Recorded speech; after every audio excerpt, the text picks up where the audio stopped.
The Barbados Street Cemetery in Christchurch, New Zealand, is home to a peculiar legend about a mysterious handprint that appeared on a gravestone and refused to go away. This story centers around the grave of Margaret Burke, who was buried at the cemetery in the late 19th century.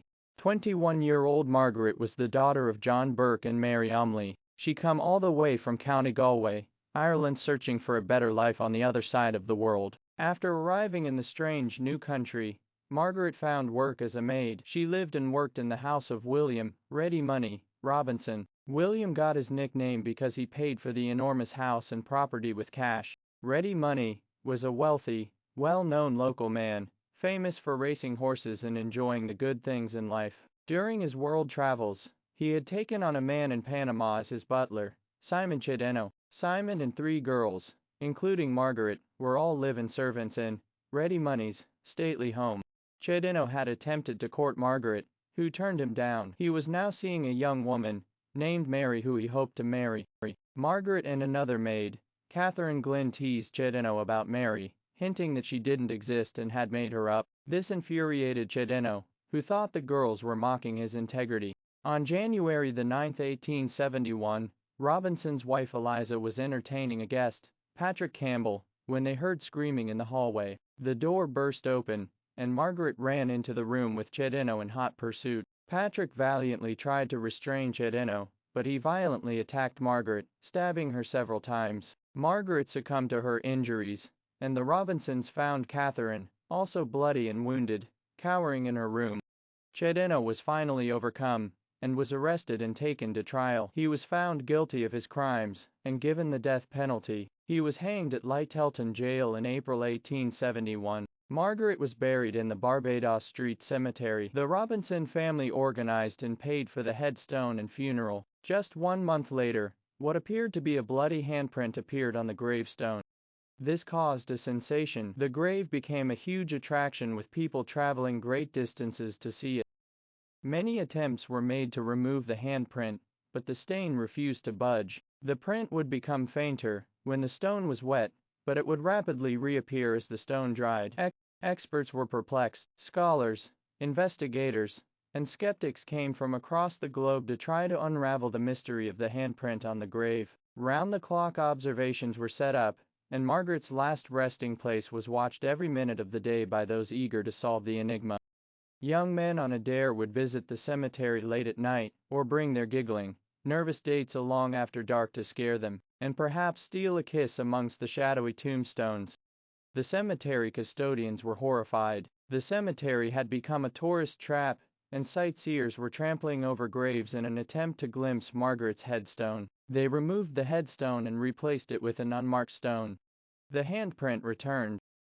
The return of the handprint wiped out suggestions that the stain was nothing more than a flaw in the stone. People continued to visit the cemetery to look at the grave, and the local legend grew. It wasn't until 1962, when the stone was smashed by vandals, that the story began to gradually fade away. Today, the Barbados Cemetery is surrounded by busy city streets. Traffic passes without a care. Many of the graves have fallen into disrepair, and most visitors have no inkling of the sensation that once enveloped this small plot of land. However, the curious story of the handprint on Margaret Burke's grave is still whispered by some.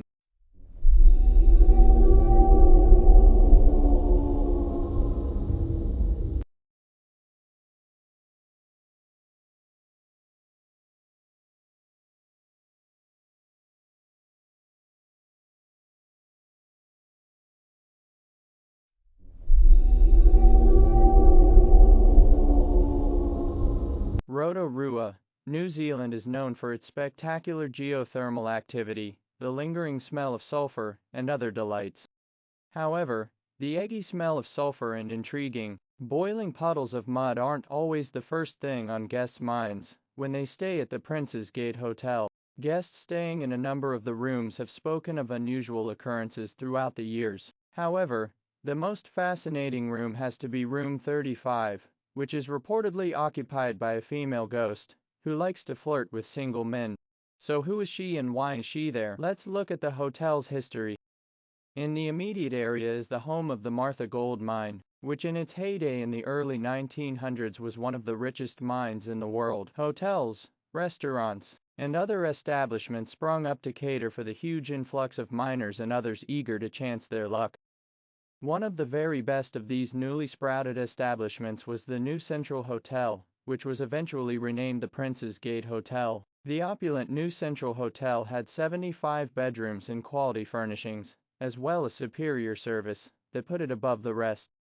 Unfortunately, bars in the township lost their liquor licenses in 1909 due to a wave of unruly behavior. Some say that unhappy wives also had a say in the cancellation of the sale of liquor. Over the next 3 years, the New Central Hotel's patronage was on a downward spiral.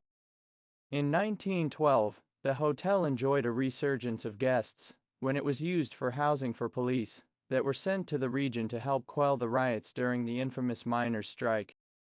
After the disruption of the riots and the dwindling supply of gold, many moved away to find better jobs. Once again, the hotel was out of business, but not for long. The influenza outbreak soon exploded across the region, and the hotel was transformed into a temporary hospital. 26 deaths were recorded in the immediate area, although how many occurred in the hotel building is unknown. However, it is reported that more walked into the hotel than were ever able to walk back out again.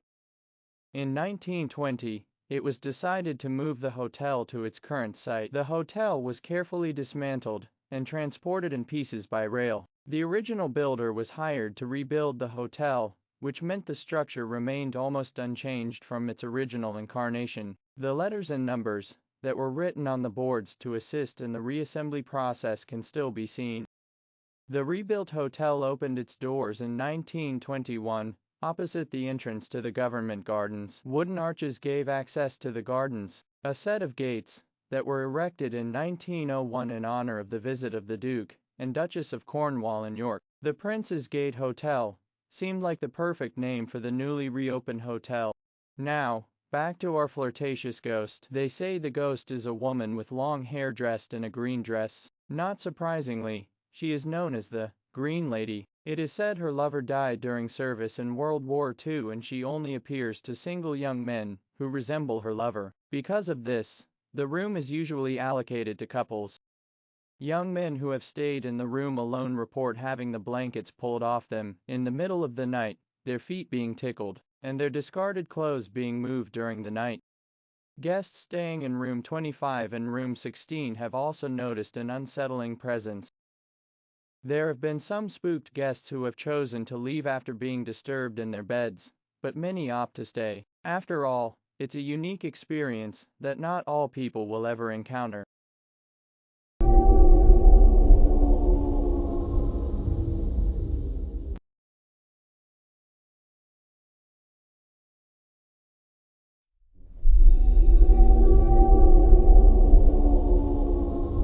Prominent New Zealand politician William Larnock purchased land near Dunedin in 1870 to build a castle. The structure was extravagant, built with material imported from around the world and containing 43 rooms. William had a 3,000 square feet ballroom included for his daughter Katie. However, this was not destined to be a happy home. Tragedy and scandals tested the family. William and his first wife, Eliza, had 6 children before Eliza died suddenly at 38 years from a stroke. It is believed she died alone in the castle while her husband was away on business. 2 years after Eliza's death, William married her half-sister Mary. There had already been whispers about a relationship between the two while Eliza was alive because William's bedroom at the castle was oddly situated between both women's bedrooms. The castle staff didn't like their new mistress, and they called her the drunken wench behind her back. All the same, the new Mrs. Larnock took care of the children and the marriage lasted 5 years, ending when she passed of blood poisoning. On his 58th birthday, William married his third wife, Constance. At 37, she was much younger than her new husband. While there is no real proof to support the gossip, Rumors swirled that Constance began an affair with William's son Douglas while her husband was away on business during the week. Another tragedy struck when William's eldest daughter, Kate, contracted typhoid. She was 29 years old at the time of her passing. William himself was not having a good time of it. His business affairs and investments were failing, and he fell into a state of melancholy and depression. Shortly after receiving a letter that some say contained details of Constance's dalliance with his son, he took his own life. The family tragedies continued. William's youngest daughter, who was just a baby when he married his second wife Mary, died of birth complications at the age of 23. One of William's sons also took his own life. And what about the hauntings? The ghost of which family member haunts the castle? Or is there more than one ghost? Eliza, William's first love, is said to haunt the landing near her bedroom. Daughter Katie allegedly haunts the ballroom built in her honor, while William supposedly roams restlessly within the castle walls. Visitors have reported hearing whispered voices in the rooms of the castle, the sound of dishes and glasses in the empty ballroom, and a plaintive woman's voice in one of the bedrooms. Some people have been alarmed to feel a violent prod in the back as they pass the top of the main staircase. Regardless of which spirit it is that still lingers in the many rooms of the castle, they have made it clear to unwary guests that they are not pleased.